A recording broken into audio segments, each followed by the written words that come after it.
Deus abençoe a todos, que a paz e a graça de Deus Pai, da parte do Senhor Jesus Cristo, continue conosco. Amém. Eu queria, antes de entrar no texto principal que eu queria falar, ler uma palavra em Mateus 24.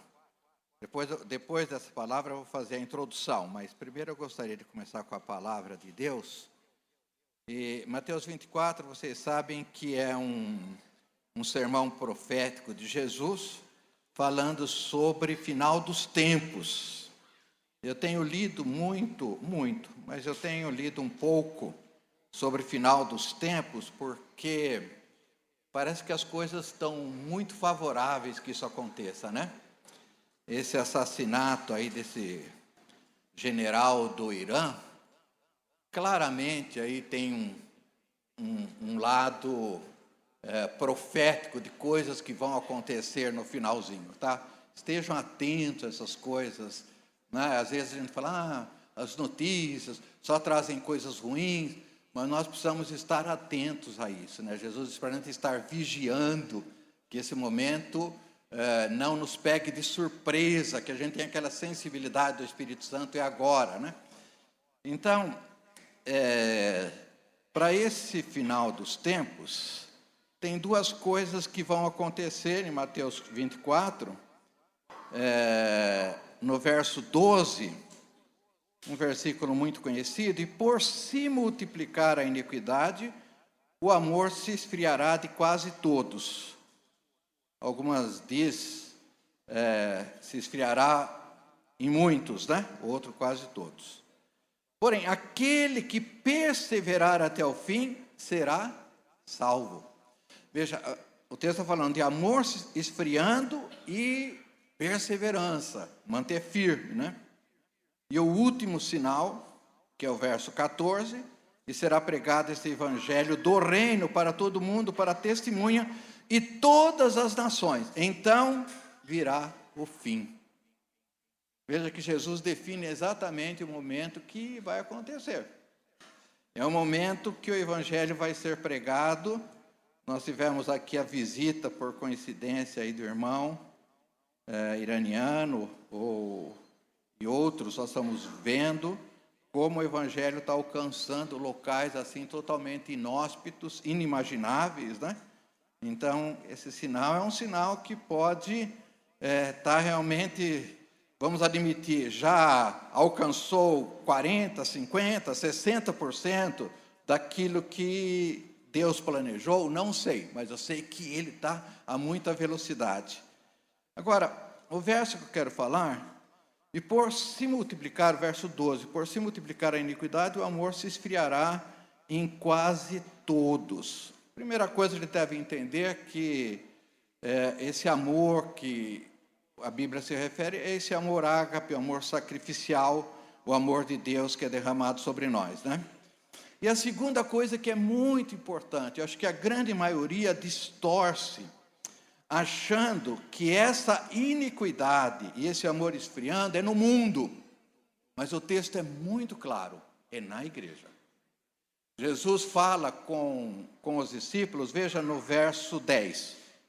E nesse tempo, ele está falando com os discípulos, olha: muitos hão de escandalizar, trair e odiar uns aos outros. Então, esse texto aqui, ele se refere para cristãos, ele não se refere para o mundo, tá? Então, aonde o amor está esfriando? Aonde está havendo maldade e iniquidade? Dentro da igreja, do povo de Deus. É isso que ele está dizendo aqui. Que é muito fácil a gente falar: nossa, quantos crimes, quantas coisas terríveis estão acontecendo, o amor está esfriando. Não. Desculpa, mas a princípio Deus não está muito preocupado com isso. Ele está preocupado com a igreja, com os cristãos, com os seguidores de Cristo. E quando eu me referi à igreja, eu não estou evidentemente me referindo a essa congregação, mas eu estou me referindo à igreja como um todo, à obra de Cristo como um todo. E eu queria, assim, pegar alguns exemplos de pelo menos 2 que eu sinto isso acontecendo, que tem me incomodado. Você sabe que a gente trabalha com o Ministério de Unidade do Corpo de Cristo, e nós temos visto, isso não precisa nem trabalhar nesse ministério, é só você entrar no YouTube e ver as pregações que mais virilizam, é assim que se diz aí, né? Que mais são divulgadas. Sabe o que é? É pastor pregando contra outra igreja. Você pode reparar isso. E isso está acontecendo com tanta naturalidade, críticas ferozes, que as pessoas parecem que ficaram insensíveis, cauterizadas. Não é? Uma coisa assim, que me impacta isso. Esquecendo que, por mais defeitos que igreja A, igreja B, denominação A, B, pode ser, lá tem ovelhinhas de Jesus. No momento que eu estou criticando o próprio corpo, porque alguma liderança, porque alguma linha teológica eu não concordo, percebe? Então, isso é o que Jesus está falando, de existir traição, de existir um denunciando o outro dentro da igreja. Mas eu queria trabalhar, e isso para mim é o máximo. Embora a gente não se dedique mais ativamente, mas a gente tem pastoreado algumas pessoas e normalmente esses 2 exemplos que eu vou citar não é daqui, e também não procure adivinhar quem é, né? Porque às vezes a gente fica, nossa, acho que é fulano, cicrano, já troca, quem que você acha que é? Não procure, que você não vai descobrir. Algumas pessoas aqui evidentemente sabem, mas são casos de 2 mães viúvas. Uma tem uma filha única, já está com 50 anos, a filha única, tá? E outra, uma filha com mais ou menos 35 anos, em que elas se odeiam com uma intensidade que eu estou vendo coisas que eu nunca vi na minha vida. E eu poderia dizer que 3 dessas pessoas que eu estou falando são cristãs. Uma delas não frequenta igreja, mas também tem, assim, bastante afinidade com o Evangelho. E um desses casos, eu estou trabalhando num processo de reconciliação há mais de 1 ano, e eu não consigo evoluir 1 milímetro, com oração, com pedindo para pessoas orarem. Absolutamente ninguém cede. Agora, quando eu vejo que dentro da igreja, mãe odeia uma filha, filha odeia a mãe ao ponto de não se encontrarem e não querer se verem, então o amor está esfriando. Aí eu não tenho mais dúvida que isso está acontecendo. Isso para mim é um grande termômetro, é um grande sinal. Agora, eu não tenho visto só esses 2 casos, eu tenho visto vários outros casos.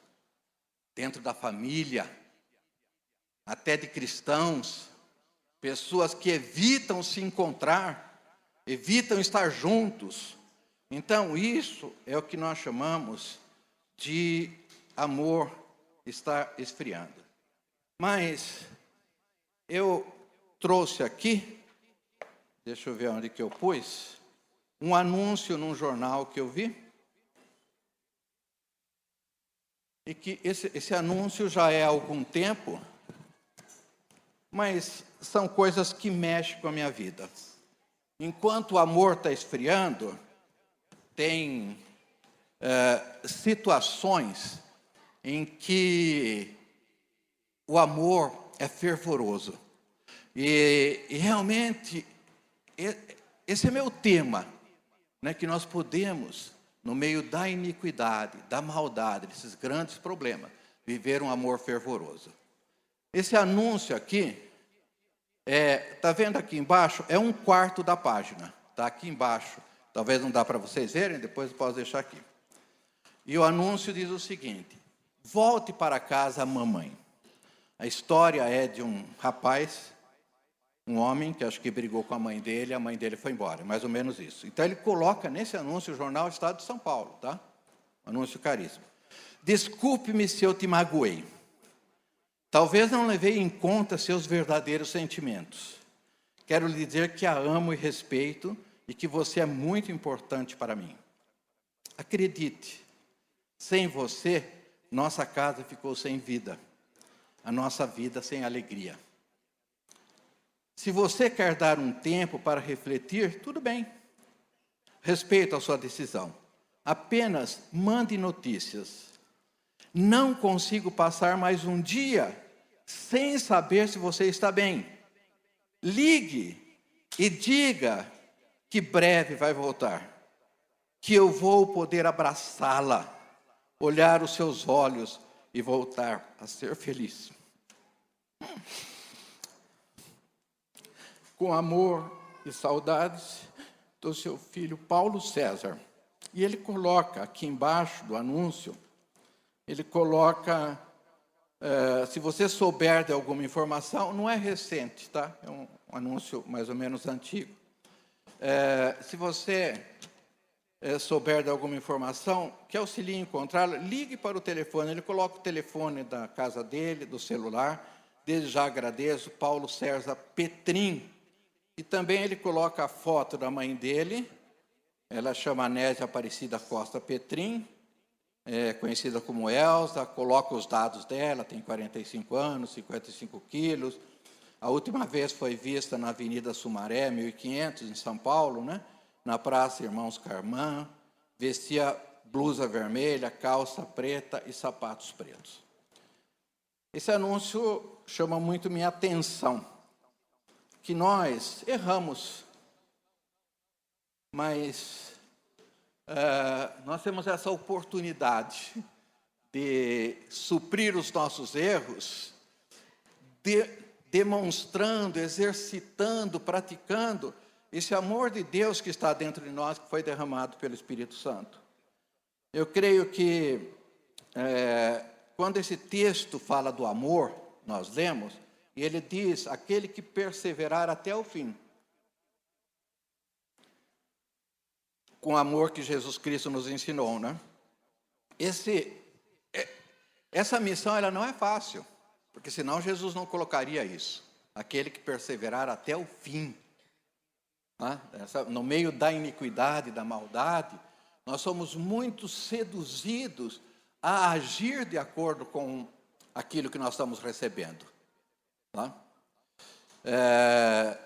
Esse amor, eu poderia dar até um nome, eu chamo isso, é um amor extravagante. Esse amor aqui é um amor extravagante. Tá? Evidentemente, nós não vamos nos basear nesse anúncio, mas nós vamos nos basear na palavra de Deus. Né? Um amor extravagante é viver acima da mediocridade. Mediocridade é um termo que parece palavrão, né? Mas não é. Ser medíocre significa você ser normal, igual às outras pessoas, fazer tudo que os outros fazem. E o convite que nós temos de Jesus é a gente viver acima da mediocridade. Não esse amor do mundo. Esse amor que existe. Não é? A gente vê por aí, pessoas fazendo declaração. Vimos agora, e eu não acho bonito, pessoas distribuindo presentes e prepararam para levar para as crianças pobres. Existe esse amor, mas o amor que Deus nos chama é muito acima disso, é muito diferente desse.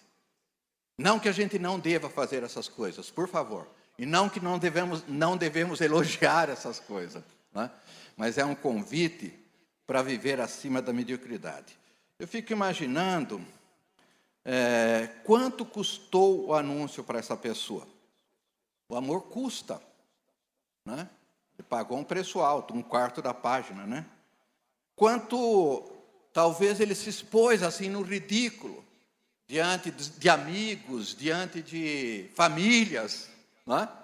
Ele se expôs, talvez provocou riso, zombaria. Quanto ele se humilhou para fazer isso. Mas veja, aí nós já vamos vendo algumas características do amor, mas eu não quero que isso seja base para aquilo que nós vamos falar. esse amor dessa pessoa confessa erros, confessa arrependimento. O amor tem esse ingrediente, né, de a gente se achar mesmo impotente, que nós falhamos uns com os outros, né? Esse amor dele, nós vamos falar, ele quebra protocolo.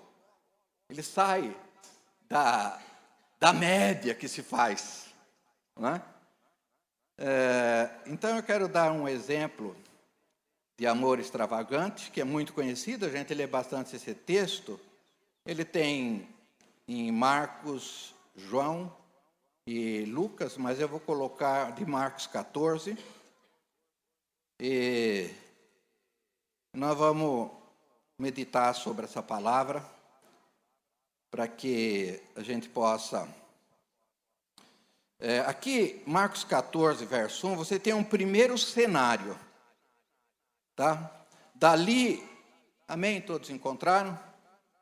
Marcos, é bom assim, sempre a gente está olhando quem está ao lado de nós, sem Bíblia. A leitura é muito importante, né? A gente está fazendo juntos, seja no seu celular, seja onde for.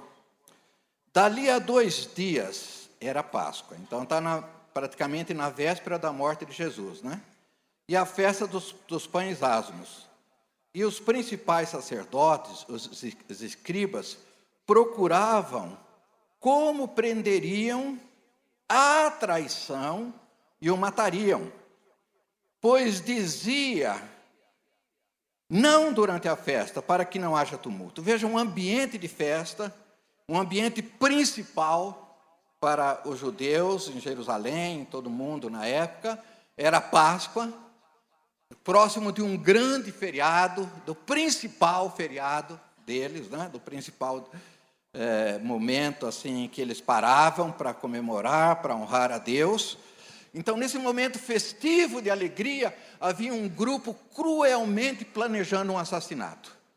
Veja o ambiente de iniquidade no meio de religiosos que o próprio Jesus se encontravam, né? Os detalhes. E são detalhes, eu diria assim, sujos, né? Traição, pegar um deles e trazer para nós, vamos seduzir, vamos fazer um sistema aí de atraí-lo em função do dinheiro, vamos ver quem vai fazer isso, quem pode ser esse, não é? Então Jesus estava no ambiente, esse era o primeiro cenário. E no versículo 10, para nós a essência vai ser dos 3 ao 9, né?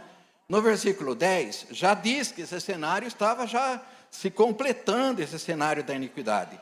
Verso 10, e Judas Iscariote, um dos 12, foi ter com os principais sacerdotes para lhes entregar Jesus. E eles, ouvindo, alegraram-se por um assassinato que ia ter. Alegraram-se e lhe prometeram dinheiro. Nesse meio tempo, buscava ele uma ocasião para entregar. Então, esse é o cenário de iniquidade. Então, o que nós queremos enfatizar é que num cenário de iniquidade, de maldade, de crueldade, desses detalhes de crueldades, existe um cenário do amor. Isso acontece com as nossas vidas, isso acontece com todos nós. Verso 3, e esse é o texto base. Estando Jesus em Betânia, reclinado à mesa em casa de Simão leproso, veio uma mulher trazendo um vaso de alabastro com preciosíssimo perfume de nardo puro, e quebrando o alabastro, derramou o bálsamo sobre a cabeça de Jesus. No Evangelho de João diz que, Evangelho de João 12, que tem esse mesmo texto, diz que ela soltou os cabelos, né? E com os cabelos enxugou os pés de Jesus. Aqui no texto de Marcos não diz isso. Verso 4. Indignaram-se alguns entre si, diziam, para que esse desperdício de bálsamo? Porque esse perfume poderia ser vendido por mais de 300 denários. 300 denários dá mais ou menos 300 moedas de prata na época, né? E dar-se aos pobres. e murmuravam contra ela. Mas Jesus disse: deixai-a, por que a molestais? Ela praticou boa ação para comigo, porque os pobres sempre os tende convosco, e quando quiserdes, podei fazer-lhes bem, mas a mim nem sempre me tendes. Ela fez o que pôde, antecipou-se a ungir-me para a sepultura. Em verdade vos digo, onde for pregado em todo o mundo o Evangelho, será também contado o que ela fez para memória sua. No verso 8, ele diz: ela fez o que pôde, antecipou para ungir para a sepultura. Alguns textos dizem ungir para o funeral. Algum texto diz que é para embalsamar. É interessante que na ressurreição de Jesus, segundo o próprio Marcos, no domingo de manhã, foram 3 mulheres, né? Maria Madalena, Salomé e Maria mãe de Tiago. Elas foram para embalsamar Jesus, levar aromas, mas Jesus já estava embalsamado. Presta atenção nisso, isso é muito importante para a gente entender o que significa o ato dessa mulher. O que é amor? Nós vamos entender um pouquinho o que é amor. Eu peguei assim algumas características. Eu não queria assim ficar explicando o texto, porque eu sei que ele é muito conhecido, mas eu peguei algumas características do amor extravagante, daquele amor esbanjador.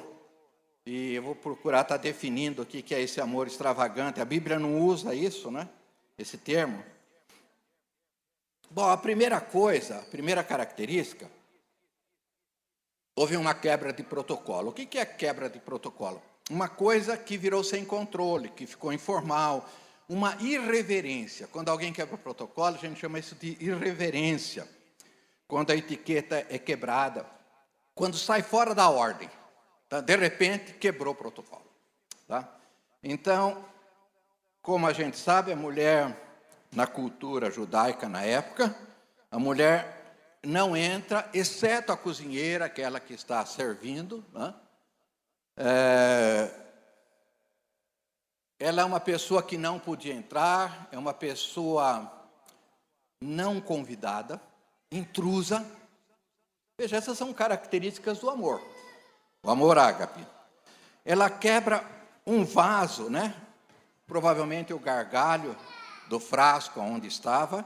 Isso é uma coisa perigosa, vidro, eu imagino, né? E ela solta os cabelos em público, que isso era uma coisa abominável, né? Soltar os cabelos em público. Como os árabes hoje têm hábito da burca, coisas desse tipo, né? Para os judeus na época, era uma coisa abominável. Então, só para a gente entender bem, existe um outro caso de uma mulher que é pecadora, em Lucas 7, que ela também faz isso, mas não é esse caso. Maria de Betânia não é essa mulher pecadora. Era uma mulher muito amada por Jesus, muito especial. Nós conhecemos o Evangelho de João, principalmente, fala muito dela, né? Eu vejo que existe no Novo Testamento 3 mulheres tremendamente apaixonadas por Jesus, que fizeram toda a diferença. E por coincidência, 3 Marias. Quando a gente ficava olhando, era criança, né, para os céus, vendo as estrelas, então os nossos avós, nossos pais falavam: aquela é 3 Marias. Eu nunca entendi por que 3 Marias. E também a minha interpretação pode até não ser certa. Mas 3 mulheres: Maria, mãe de Jesus, Maria Madalena e Maria de Betânia. Essas 3 mulheres fazem a diferença do Evangelho. Elas marcam de uma maneira tão extraordinária. Eu cheguei um tempo assim até fazer um estudo sobre essas 3 mulheres, o significado delas, né? As 3 Marias. Bom, então, amor significa quebrar protocolo. Amor significa você sair fora, que eu estou dizendo, da mediocridade, da informalidade. É algo assim que extravasa o seu comum, o nosso comum. Segundo ponto que nós observamos aqui: amor é uma atitude ousada. Ela é uma decisão ousada. Ela não é um sentimento, porque se Maria trabalhasse com o sentimento dela, ela nunca entraria nesse local. Ela sabia que estaria até ferindo as leis judaicas. Ela não pensou. Ela ousou. A palavra de Deus diz que no amor não existe medo. O amor lança o medo fora.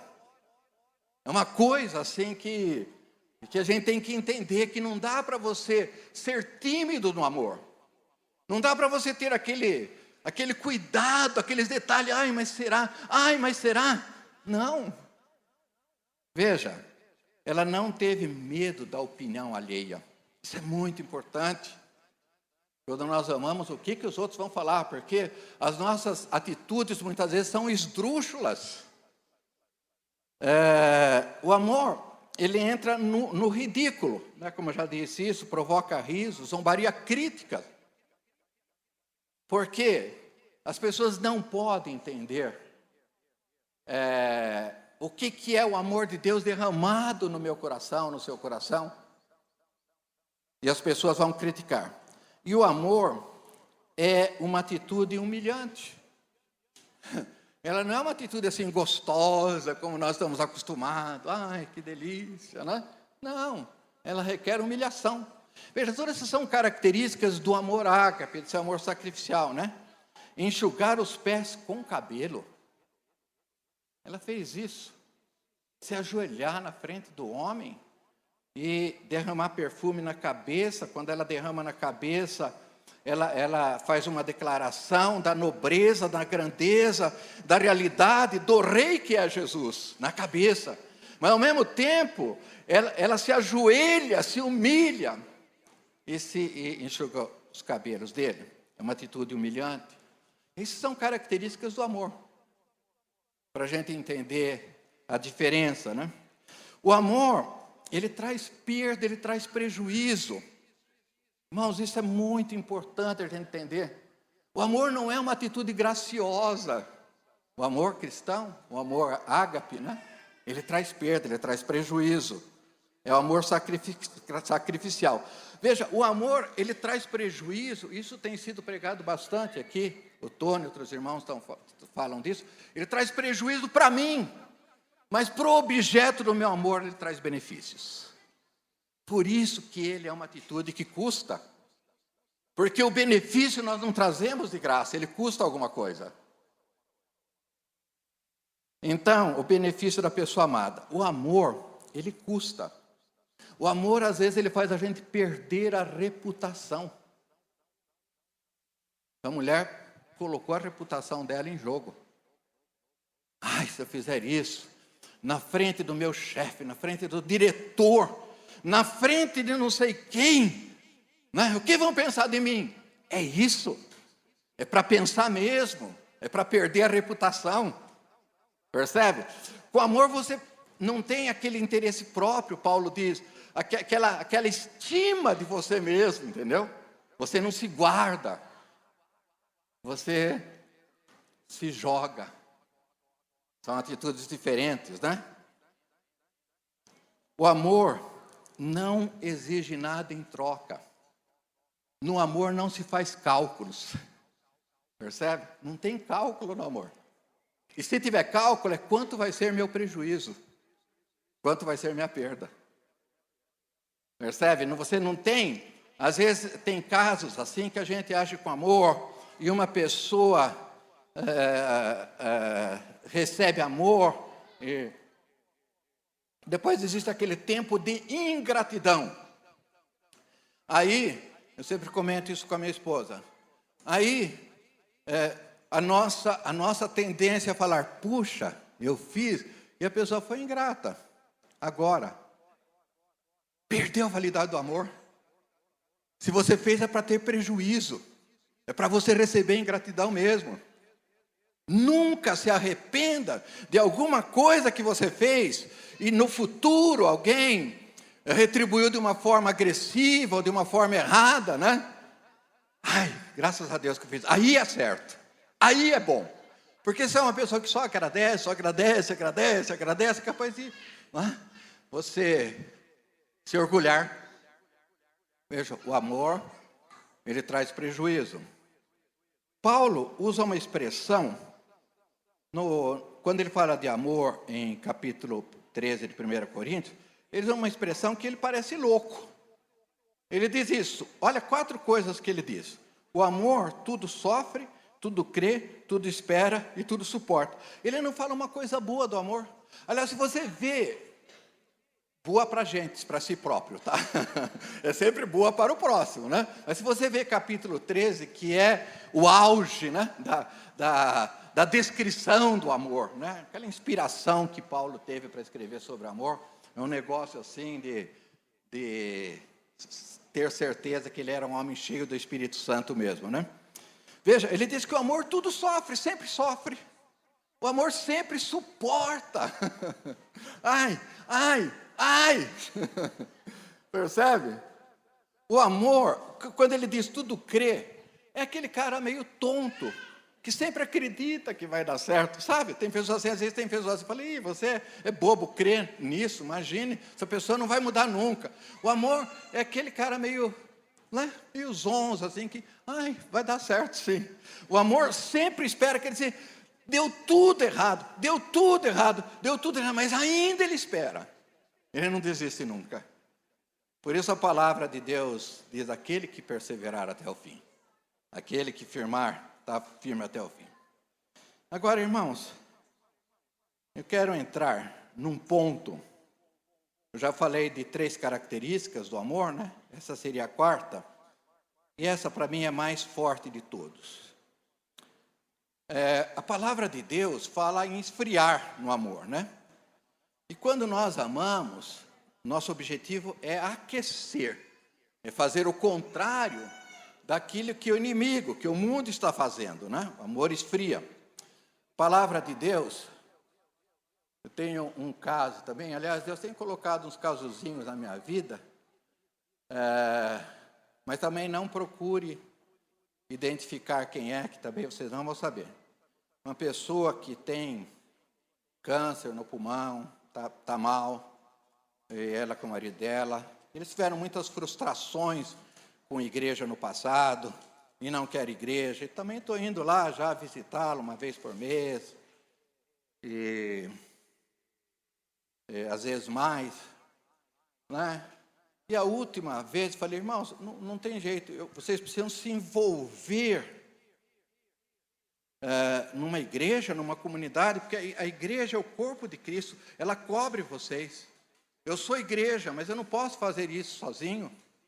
A igreja pode fazer isso por você. Não, nós não queremos que você traga ninguém aqui da igreja. Nós tivemos decepção, e vem você. Aí eu falei assim para Jesus, né, na minha oração, Deus, eu não quero ir mais. Eu não quero ir mais. O que essa pessoa, ela quer a mim, a minha amizade, mas não quer o Senhor. Então eu não vou mais. Aí, a resposta óbvia que Jesus dá, o amor cobre multidão de pecados. Essa foi a resposta que Deus deu. Esse é o caso para ser amado. Esse é o caso. Porque você tem o Espírito Santo, e isso cobre pecados. Você tem o sangue de Jesus na tua vida, e quando você abraça, quando você ama, o poder daquele sangue está cobrindo aqueles pecados. Amém, irmãos? Se você fizer isso com amor, isso não é uma coisa automática, mas é como se fosse estendida. Então, o objeto do seu amor, quem é beneficiado? Você pode imaginar o quanto Jesus foi beneficiado com esse ato dessa irmã preciosa, e nós vamos conhecê-la. Conhecemos aqui na terra, porque Jesus disse que a memória dela estaria em todo lugar no mundo. Imagina nos céus, quando nós estivermos lá. Não sei se vai ter alguma forma assim de pessoas maiores, menores, né? Às vezes tem o menor do reino de Deus, o maior, né? Às vezes essas expressões, né? Eu imagino que local especial essa mulher está ocupando, né? E é uma coisa assim que a gente não pode nem imaginar. Mas o corpo de Jesus ficou impregnado daquele perfume, porque aquele perfume era uma essência. Custou para ela, né? Nós não falamos isso quando custa, né? Aí está 300 denários. Custou para ela o equivalente a 300 moedas de prata. Por quantas moedas Judas traiu Jesus? Por quantas? 30. A economia dela, isso era uma economia, que a poupança dela, custou 300. 10 vezes a traição de Judas. Esse é o tamanho do amor. Então, pois não. Por um ano. Esse é o termo, né? Então vamos pegar, Renato, para ficar mais elegante, o salário mínimo dos Estados Unidos, tá? Que é $1.000. Tudo bem? Então, são $12.000. Tudo bem? Porque o nosso salário mínimo está tão baixo assim que... E a gente tem que entender, irmãos, que Israel sempre foi um país rico. É um país da bênção de Deus, não é? Uma coisa muito difícil de se encontrar é um judeu pobre, não é verdade? Então, é um salário mínimo aí que, né, valia muito. Mas é isso mesmo, é um valor grande, né? Então, eu coloquei até... A gente tem um livrinho aqui, que chama Marca dos Filhos. Esse livro, ele só fala do amor, né? E hoje ele está esgotado, mas ele está na Amazon. Se alguém tem interesse, é só entrar na Amazon.com. Ele tem tanto como e-book, né, como também assim pronto. Que hoje a Amazon, aqui no Brasil ainda não está muito, né, mas nos países é tão comum isso hoje já, né? Então eu coloquei aqui algumas observações nesse livro. Alguma coisa eu vou até ler para os irmãos. Normalmente, veja, a gente vai entender, ela ungiu Jesus para o funeral. Normalmente, um funeral começa no velório e vai até o enterro, tá? Até botar na sepultura. Esse é um funeral. Só que, para Jesus, o funeral dele começa em Getsemane. Ele estava com data e hora marcada. Então, ele já estava num processo de funeral, num processo de morte. Percebe? Então, para a gente entender isso, né? A execução de Jesus foi lenta e cruel, e a gente sempre fala isso por uma dor profunda, dor sentimental, que homem algum jamais experimentou, uma dor psicológica, e que a gente não pode imaginar. E a coisa mais terrível dessa dor psicológica de Jesus foi ele estar solitário, porque ele foi abandonado por 11 discípulos, né? João estava lá, né? Ele foi negado por Pedro, ele foi traído por Judas, e muito pior do que todas essas coisas, por um breve tempo ele foi desamparado por Deus Pai. Ele, Deus meu, por que me desamparaste? Então veja, essa angústia, esse sofrimento que Jesus teve, é interessante que Isaías, no capítulo 53, ele fala assim, que Jesus é um cordeiro indo ao matadouro. Então, Jesus estava indo para o matadouro, só que o animal não sabe que ele vai para o matadouro. Mas Jesus sabia para onde ele estava indo. Então, eu fico imaginando, na hora em que Pedro, vamos começar com Pedro. Pedro nega por 3 vezes, e Pedro diz em alto bom som, nunca vi esse homem, não sei quem é esse homem. E tem um texto que diz que ele falou impropérios, palavrões. Aquilo foi uma dor para Jesus. Mas você imagina,